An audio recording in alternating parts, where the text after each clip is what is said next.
One special memory I have of Dadi Prakashmani was from 1986, when I was visiting Mount Abu for the third time, and I was 25 years old.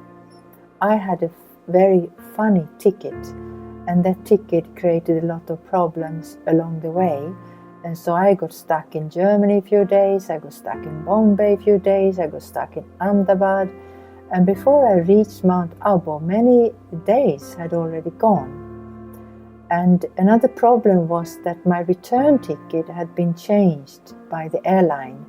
And they said you can only go back in after a month.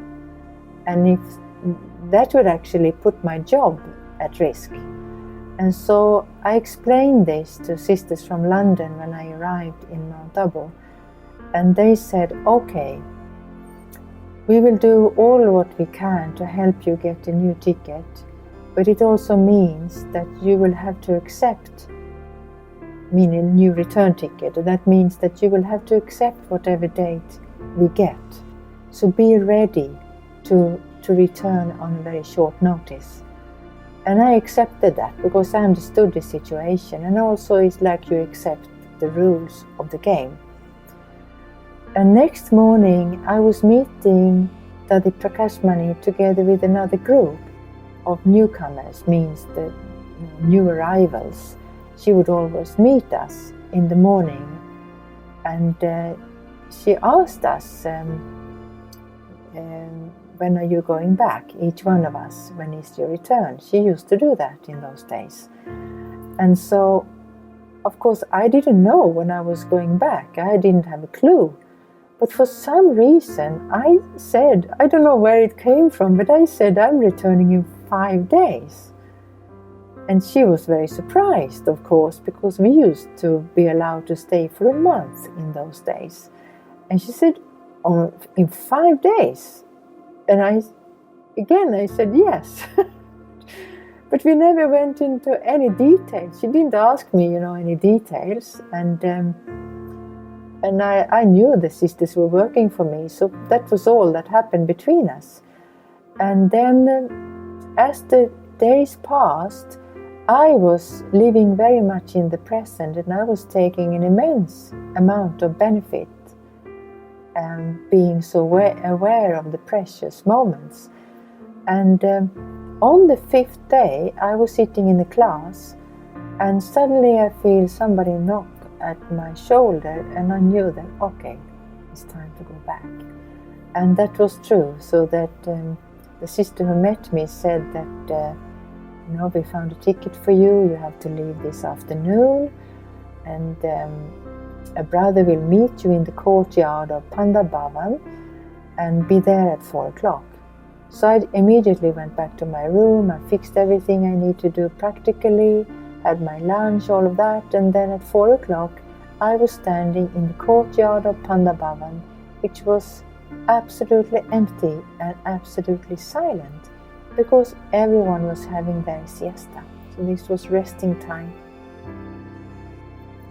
And what happened then was, out of I don't know where, from nowhere, suddenly Dadi Kumarka, means Dadi Prakashmani, she approaches me, she comes up to me and gives me a hug. And then she leaves again. And we didn't say anything. I have no memory that we said anything. It was just that a farewell hug that I suddenly got. And there was no one else. It was just her and me. And then she was gone. And I remember that I felt I had still a roller coaster travel on my way back. Same stories, so many problems, but I reached back. And but I felt completely protected. I had no worries at all. And I connected that with, this sense of being protected, also connected with her care. But the care she showed me was not in a lot of words or investigations or questions about what had happened to me or, checking me out, nothing. But she must have been informed, because she turned up at 4 o'clock in her own person, and she has immense responsibilities. I mean, she had at that time immense responsibility of a big organization, and who was I? Just one of many students.